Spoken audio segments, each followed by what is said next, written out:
Hey, greetings, folks. Welcome to Faulkner Fixes All. This is a preview for the live feed coming up. You know, we just do bike things sometimes, especially when it's cold outside. This is a 74 Schwinn Continental, February of 74 BK. My good buddy Fred was scrounging around at a recycle bike shop, a place that's like a non-profit, and they were chucking this frame, and he thought of me, of course, old bikes in a pile. He thinks of me. That's good. And then he went back and he found the fork. And then these are all the parts I gathered up out of my collection. And some wheels, which are not correct. One is a flip-flop 700C by 25 flip-flop hub. Kind of a Cane Creek wannabe. Anyway, yeah, we got a set of wheels.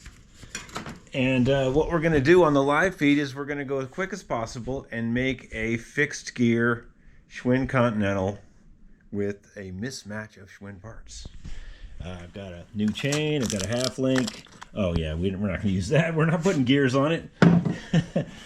Some triangulated cranks from 74. Fred hooked me up with those. They might have even been on this bike. I'm not sure. He might chime in. An old post. A Schwinn aluminum stem I'm not too happy about. Fred hooked me up with this. I'm not going to use it. He also hooked me up with this. I'm going to use the small gear. I'm going to take it off. And we're going to put some of this stuff on. Probably, I might use this to have center pull brakes in the front, but I don't have the center pull brake. But I do have this rear center pull brake. And we can take a bigger bolt, use a longer bolt through here and find that other cable and put it on the front. Or we can use a side pull. This frame, somebody probably lost the brake cable holders here, those little barrels that go in there and here. And then they probably replaced the cable and black taped it on. And this is what it looks like after years of black tape protecting your frame. Obviously, they were not too intelligent, and they locked it up with a chain. You can see the chain damage here, and they had a chain. It looks like they locked it up a lot with a chain. I could be wrong.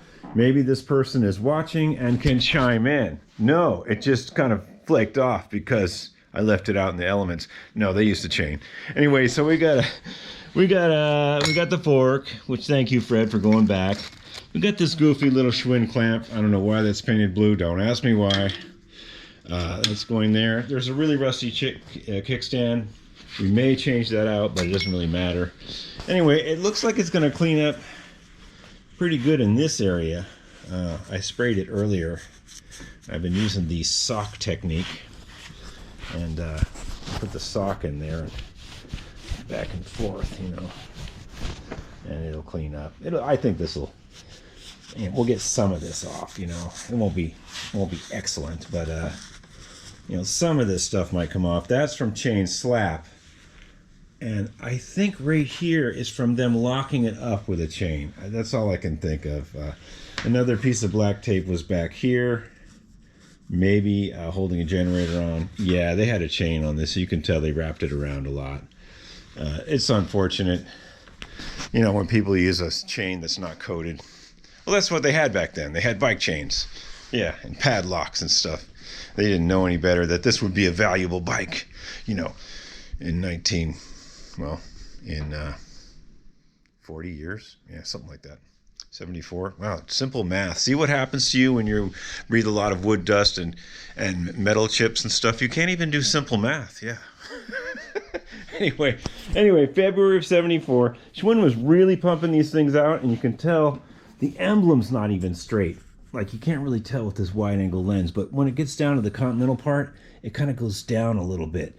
Man, they were slapping these things out like tamales, man. They were really moving in 74. There was a big bike boom, and a friend of mine was saying that it's not the freewheels.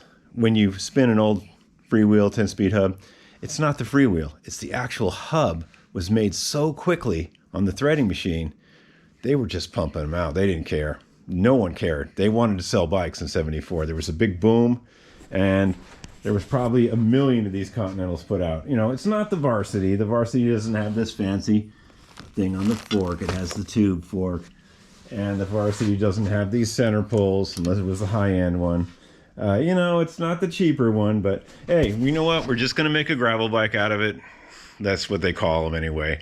It's not going to have a back brake. This is just going to go on the front with a longer pull. I'm going to use these wannabe Cane Creeks. Yeah, there's some real Cane Creeks up here, but yeah, we're not using those. We're going to use these wannabes. This does go on the front fork. I checked it. I don't have to clearance the front fork or anything. I mean, we're good. It'll go on here. Yeah. That's good. I don't have to file the front fork. And thank you, Fred, for finding the cranks and thinking about me and going back and getting the fork. It was really nice.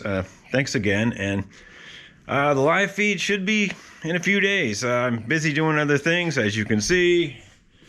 You know, stuff that actually makes money. And this stuff doesn't make money, by the way. Well, you can if you're a used bike salesman, but you're not going to make very much. Especially on a 74 Schwinn Continental with chain damage. Anyway, remember, kids, don't lock up your bike with a chain, okay? That's it for now, and stay tuned for the live feed. I should be able to do this during the live feed if I gather everything up and get some better tires and have it all ready. I should be able to put this bike together in about an hour and 18 minutes, 40 seconds. Hey, okay, thanks for tuning in to Faulkner Fixes All. If you haven't subscribed, please do.